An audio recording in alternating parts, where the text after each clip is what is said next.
So in this final Pankey Pearl video, we're going to talk about the fourth universal promise of leadership, and that is leading effectively based on maintaining relationships of trust. And really, this promise enables you, or keeping this promise enables you to keep the first three. Maintaining or setting proper direction and creating meaningful work for the people in your organization, and holding them accountable and engaging them, and then developing, creating, designing systems and strategies that serve your organization's long-term vision are critical. But in order for those to really work, then you have to be the kind of person that people want to follow. So when we think about maintaining relationships of trust, trust is a complex issue that sociologists struggle to wrap their arms around because it involves many emotional states and mental states. But there's two definitions that really help me to think about trust a lot. First comes from Stephen M.R. Covey in his book, The Speed of Trust. And he says this. He said, trust lives at the intersection of character and competence. In other words, he means what he says. If people believe that you're competent to do what they're engaging you to do, and that you will take care of them and consider their best interests and be a person of character, then trust is naturally created in that situation. So I think that's a great way to think about trust, especially for practicing dentists. The next definition comes from Rachel Botsman, who's an Oxford professor and thought leader on the role of trust in technology. Rachel says this: trust is a confident relationship with the unknown. And I think that really helps those of us that are leading organizations towards a vision, because that vision is an unknown to all of us.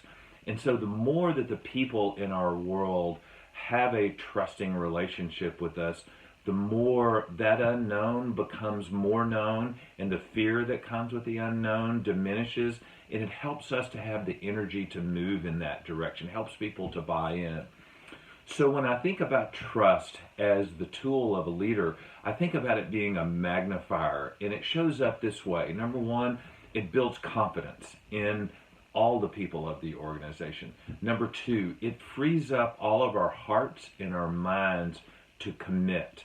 And that is a big deal, because so often people just live on the edge of that commitment, not knowing whether or not to jump in all the way. Third, it forms the basis of a thriving culture. And by that, I mean a culture where it's safe, people thrive, they strive to contribute, and they're recognized for their contributions to the organization.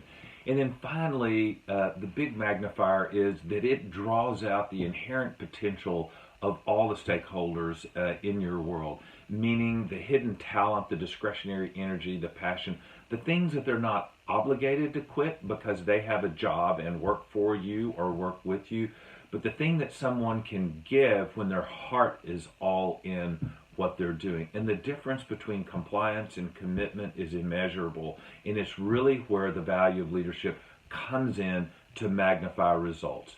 So in closing out this session, I think a question really comes up that's real important for all of us to ask, and that is, how do I show up to the most important people in my world? Do I show up with clarity, conviction, courage, and compassion, the essential qualities of a leader, or do I show up with those qualities being diminished or non-existent in some way? Because that's going to affect my performance as a leader. Over time, day in and day out, in the common moments and in the uncommon moments, showing up that way gives you a return that's measured in multiples, not just marginally in percentages.